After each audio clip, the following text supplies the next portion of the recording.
Hello बच्चों, NCERT बदल चुकी है। एग्जाम पैटर्न 2024 के लिए बदल चुका है। अगर आपका स्टडी करने का वही पुराना तरीका है जो इसे आप करते आ रहे हैं, जिसकी वजह से 11th क्लास आपका बर्बाद हो गया, तो 12th में भी बहुत अच्छे की उम्मीद नहीं कर पाएंगे। क्या हम बदलाव करें, किस तरह से स्टडी करें जिससे हम फोड़ पाएं 2024 को, 2024 को। ये बात आज तुरंत समझ लीजिए और किस तरह से स्टडी करना है उसको पकड़ के आगे चलेंगे तो बहुत अच्छी परफॉर्मेंस आने वाली है। पता नहीं लगता कि कब हमारे 8-10 महीने निकल जाते हैं। क्या आपको मालूम पड़ा कि 11th क्लास में कितना वक्त आपने गुजारा? आपको लगेगा, सोचेंगे झटके में 11th निकल गया, और इससे ज्यादा तेजी से 12th निकल जाएगा, क्योंकि 12th में बहुत कुछ आपके साथ घटनाएं घटती हैं। तेजी से कोर्स, अभी आपके जो स्कूल के टीचर हैं अभी थोड़ा स्लो चलेंगे और एकदम से 1-2 महीने में कोर्स खत्म कर देंगे। आपको पता ही नहीं चलेगा आपके साथ हुआ क्या। फिर प्री बोर्ड होने लगेंगे। कई स्कूल्स में तो एक की जगह 1, 2, 3 प्री बोर्ड, कई लोग तो सुनते हैं 4 प्री बोर्ड लेते हैं। उन प्री बोर्ड्स जब आप चलेंगे कोर्स खत्म होने के बाद, जो कि बहुत तेजी से कराया जाएगा, तो आप उसमें उलझे रहेंगे। फिर प्रैक्टिकल एग्जाम्स आ जाएंगे। तो ये जो हैपनिंग चीज है, टाइम जाते पता नहीं लगेगा। तो आइए उसकी बात करते हैं कि किस तरह कहां फोकस करना है। आप टाइटल देख पाए होंगे, एनसीईआरटी बदली, एग्जाम पैटर्न बदल गया है। अब इस तरह स्टडी करके 97% लाओ, 11th की तरह इसको बर्बाद नहीं करना है। अगर आप देखें तो अभी आप कहां पर खड़े हैं। देखिए, कई बच्चों का क्या होता है ना, वो खुद ही कंफ्यूज होते हैं। मई है और यहां पर आपका बोर्ड एग्जाम फरवरी में शुरू होगा। इसके बाद आप अप्रैल में लिख देता हूं, अप्रैल और मई, ऐसे एक अंदाजे के तौर पर अप्रैल और मई में आपके कॉम्पिटिटिव एग्जामिनेशंस होते हैं, जहां पर आप नीट दे रहे होंगे, जेई दे रहे होंगे, या अगर यूनिवर्सिटीज में, सेंट्रल यूनिवर्सिटीज में आपको पढ़ना पढ़ाना है तो सीयूईटी दे रहे होंगे। तो कई बच्चे जब यहां से स्टार्ट करते हैं तो कुछ तो बोर्ड को, यहां पर बोर्ड एग्जाम्स हैं, कुछ बच्चे नॉर्मली बोर्ड्स को फोकस करते हैं, कहते हैं भैया हम बोर्ड के एग्जामिनेशन को तैयारी करके चल रहे हैं, उसके बाद हम कॉम्पिटिटिव एग्जामिनेशन को देखेंगे। और कई लोग ऐसे होते हैं जो कहते हैं भैया बोर्ड मेरे लिए इंपॉर्टेंट नहीं है, मेरे लिए तो इंपॉर्टेंट ये कॉम्पिटिटिव एग्जामिनेशंस हैं, और वो बोर्ड पे ध्यान ही नहीं देते। देखिए, ये बहुत बड़ा ब्लंडर करते हैं। कोई टीचर ऐसा कहता है तो भी ब्लंडर। क्यों? क्योंकि ये जो एग्जाम्स हैं तीनों, मैं जेई मेंस की यहां बात कर देता हूं, एडवांस में तो और भी कई चीजें चाहिए होती हैं, ये तीनों एग्जामिनेशंस एनसीईआरटी बेस्ड हैं। एनसीईआरटी बेस्ड है। तो कोई बच्चा अगर ये बोलता है कि सर मैं एनसीईआरटी पे ध्यान नहीं दूंगा बोर्ड्स के लिए, मैं फला फला फला किताबें और फला फला फला टीचर के नोट्स पढ़ के पावरफुल बनूंगा, तो ये आप एक तरह का ब्लंडर कर रहे होंगे। अगर आपको एनसीईआरटी की बातें आती ही नहीं, कॉन्सेप्ट आते ही नहीं है, तो ये कैसे, ये फिर नहीं कर पाएंगे आप कुछ भी उड़े। और अगर आपको एनसीईआरटी के कॉन्सेप्ट आते हैं, फिजिक्स है, मैथमेटिक्स है, केमिस्ट्री है, बायो है, अगर एनसीईआरटी अच्छी सी पढ़ी है, उसके कॉन्सेप्ट आते हैं, तो बोर्ड में भी अच्छा करेंगे आप और कंपटीशन वाले एग्जाम में भी अच्छा करेंगे। तो सबसे पहली बात कि आप ये ना सोचें कि मुझे बोर्ड से मतलब नहीं है और एनसीईआरटी मुझे पढ़नी नहीं है और मैं सीधे कॉम्पिटिटिव एग्जामिनेशन दूंगा। अगर आपको कॉन्सेप्ट क्लियर हो रहा है, नॉलेज आ रही है, तो बोर्ड्स में भी अच्छा परफॉर्म करेंगे, कंपटीशन में भी। और अगर नहीं आ रहा है तो आंखें बंद करके आप कंपटीशन में भी देने जाएंगे तो कुछ होने वाला नहीं है। तो सबसे पहली बात, आप यहां पर एनसीईआरटी को एक मूल मंत्र की तरह पकड़ के चलें, और इन दोनों के बीच में बहुत ज्यादा महीने पढ़ने के कोर नहीं मिलते हैं। क्योंकि इसके मैंने बताया कि आपके किसी भी स्कूल में होंगे आप, 2 प्री बोर्ड तो ले ही रहा होगा स्कूल, पक्की तौर पे मान के चलिए। कई लोग 3 भी लेते हैं, 2 तो पक्का ही मानिए। 2 प्री बोर्ड और जनवरी से शुरू जाते हैं आपके प्रैक्टिकल्स। तो बेसिकली यहां जो पढ़ने का महीना आपके पास मिलता है वो 5-6 महीने से ऊपर है नहीं आपके पास, केवल इतना ही महीना है। बाकी सब आप देखेंगे, आपको पता ही नहीं चलेगा कि कैसे कैसे किस किस इवेंट में आपका समय जाता जा रहा है।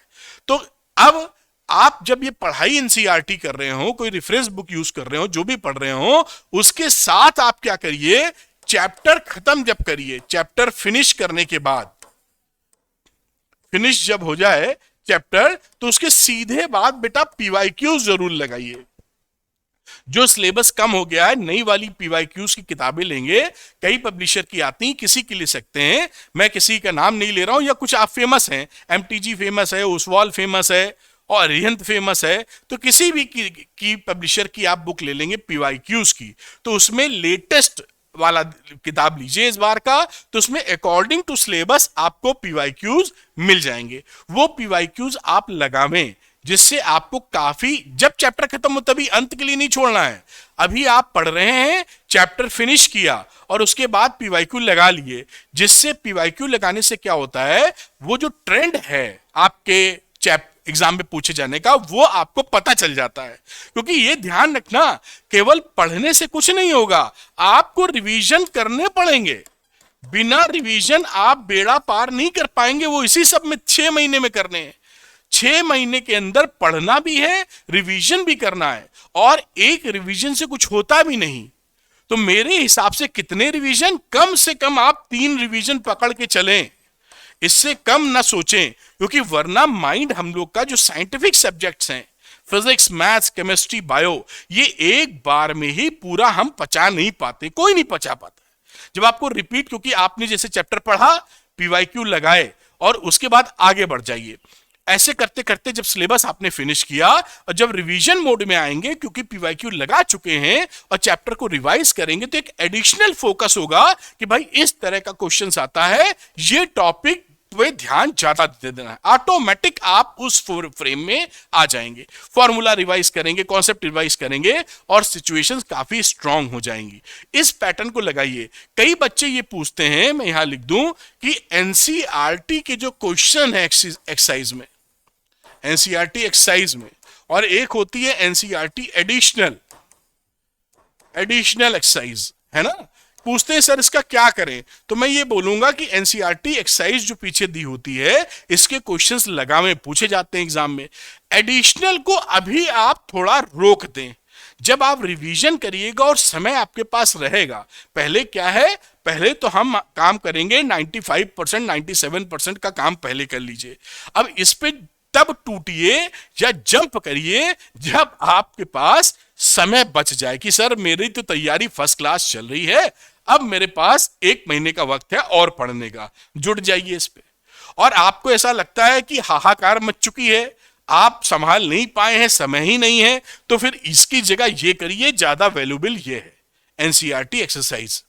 तो आप समझ गए ना, आपको चैप्टर पढ़ना है, समय कम है, आपको पढ़ना भी 6 महीने में है, रिवाइज भी करना है, फिर आपके प्री बोर्ड्स पढ़ेंगे, प्रैक्टिकल पढ़ेंगे, और बहुत सारे झाम होते हैं जहां आप अपना समय बर्बाद कर देते हैं, जो 11th में करके आ रहे होंगे। आप पता ही नहीं रहता सर क्या हुआ, 11th बीत चुका है, मजा नहीं आया सर, बर्बाद हो गया सब। तो वो सिचुएशन नहीं खड़ी हो। चैप्टर फिनिश किया, पीवाईक्यूज लगाए, एनसीईआरटी के सवाल लगाए, आगे बढ़ गए, और जब आपने इसको 4-5 महीनों में कवर किया, पलट के दोबारा आए, अब आपको बहुत ज्यादा समझ में आएगा। Revision number 1, revision number 2, revision करने में काफी कम दिन लगते हैं, पढ़ने में 4 महीने, तो रिवीजन में 15 दिन लगेंगे आपके, अगर आप मन से रिवाइज करेंगे। इस तरह आप सुपर परफॉर्मेंस कर सकते हैं।